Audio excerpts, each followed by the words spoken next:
Hi friends, welcome to Kerala kitchen express. ഇതുവരെ എൻ്റെ channel subscribe ചെയ്തിട്ടില്ലെങ്കിൽ പ്ലീസ് ഒന്ന് സബ്സ്ക്രൈബ് ചെയ്ത് സപ്പോർട്ട് ചെയ്യണേ.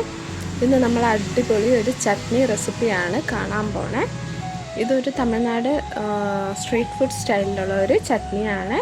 തണ്ണി ചട്നി എന്ന് പറയും. മധുരയിലൊക്കെ ഫേമസ് ആയിട്ടുള്ള ഒരു തണ്ണി ചട്നി എന്ന് പറയുന്ന ഒരു റെസിപ്പിയാണ്. അതിനു വേണ്ടി ഞാനൊരു കടായി എടുത്തിട്ടുണ്ട്. ഇതിനകത്ത് നമുക്ക് തേങ്ങ ഒന്നും വേണ്ട. തേങ്ങ തന്നെ ഇല്ലാത്ത കോക്കനട്ട് ചട്നി വിത്തൗട്ട് കോക്കനട്ട് എന്ന് പറയാം, അതുപോലത്തെ ഒരു ചട്നിയാണ്. കടായി ചൂടായതിന് ശേഷം ഞാൻ കുറച്ച് എണ്ണ എടുത്തിട്ടുണ്ട്. ഞാൻ വെളിച്ചെണ്ണയാണ് ഉപയോഗിക്കുന്നത്. അതിലേക്ക് ഒരു 3 അല്ലി വെളുത്തുള്ളി, പിന്നെ ഒരു ചെറിയ സവാള.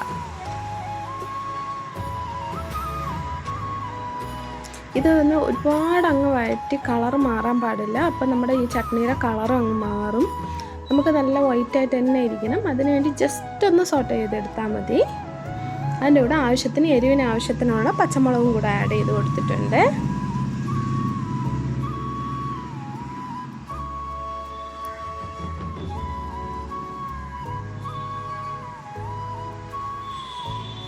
നമുക്ക് ഇഡ്ഡലിയുടെയും ദോശയുടെയും കൂടെ ഒക്കെ നല്ലൊരു അടിപൊളി റെസിപ്പിയാണ്.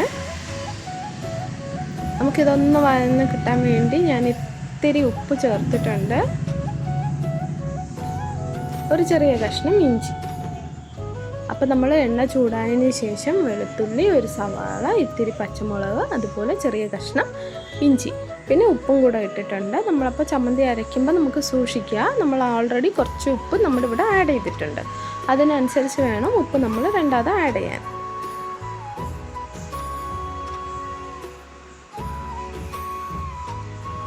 അപ്പം ഞാൻ ഗ്യാസ് ഓഫ് ചെയ്തിട്ടുണ്ട്. ഇത് നമുക്ക് കുറച്ച് ചൂടാറാൻ വേണ്ടി വെക്കാം. എന്നിട്ട് ഒരു മിക്സി ജാർ എടുത്തു. അതിനകത്ത് പൊട്ടുകടല ഞാൻ കുറച്ച് എടുത്തിട്ടുണ്ട്. ഒരു 1.5 കൈപ്പിടി അളവിന് ഞാൻ കടല എടുത്തിട്ടുണ്ട്. പൊരിക്കടല എന്ന് പറയും, പൊട്ടുകടല എന്നും പറയും. അപ്പോൾ പൊട്ടുകടലയാണ് ഞാൻ എടുത്തിട്ടുള്ളത്. അതിൻ്റെ കൂടെ നമ്മൾ വഴറ്റി വെച്ചിട്ടുള്ള സവാളയും വെളുത്തുള്ളിയും ഇഞ്ചിയും പച്ചമുളകും എല്ലാം കൂടെ ചേർത്ത് നമുക്ക് നന്നായിട്ടൊന്ന് അരച്ചെടുക്കാം. ആവശ്യത്തിനുള്ള വെള്ളം കൂടെ ചേർത്തിട്ട് അരയ്ക്കണം. ഞാൻ പറഞ്ഞു, ഇത് ഓൾറെഡി തണ്ണി ചട്നി എന്നാണ് ഇതിൻ്റെ പേര്. അതുകൊണ്ട് നമുക്ക് വെള്ളത്തിൻ്റെ അളവിൽ പേടിക്കേണ്ടതില്ല. കുറച്ച് നമുക്ക് ആവശ്യത്തിനുള്ള വെള്ളം ഉപയോഗിച്ച് നമുക്കതൊന്ന് നന്നായിട്ട് ഫൈൻ പേസ്റ്റായിട്ട് അരച്ചെടുക്കാവുന്നതാണ്. ഈ നമ്മൾ വഴറ്റിയെടുത്ത ആ പാത്രത്തിൽ തന്നെ കുറച്ച് എണ്ണ ഒഴിച്ചിട്ടുണ്ട്. നമുക്കിപ്പോൾ കടുക് താളിച്ചെടുക്കാം. അതിൽ ആവശ്യത്തിനുള്ള കടുക്. എണ്ണ ചൂടായതിന് ശേഷം ഞാൻ വെളിച്ചെണ്ണയാണ് ഉപയോഗിക്കുന്നത്.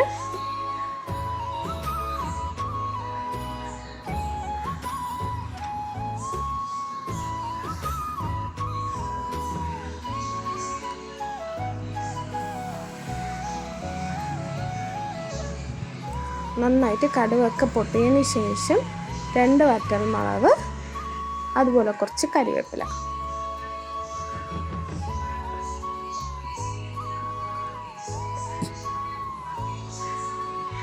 ഒന്ന് ജസ്റ്റ് ഒന്ന് വഴറ്റി കൊടുക്കാം.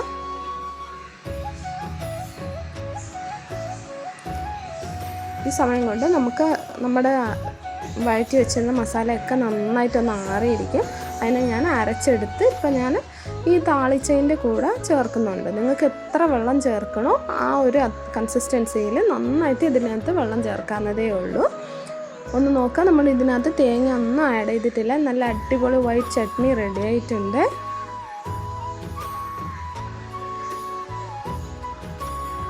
ഈ മിക്സി ജാർ കഴുകി ആ ഒരു കുറച്ച് വെള്ളം കൂടെ ഇതിനകത്ത് ഞാൻ ആഡ് ചെയ്യുന്നുണ്ട്.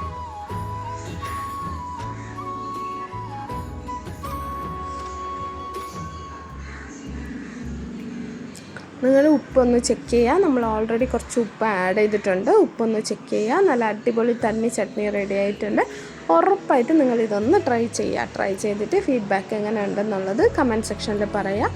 സബ്സ്ക്രൈബ് ചെയ്യാത്തവർ പ്ലീസ് ഒന്ന് സബ്സ്ക്രൈബ് ചെയ്യുക, ലൈക്ക് ചെയ്യുക, ഷെയർ ചെയ്യുക. താങ്ക്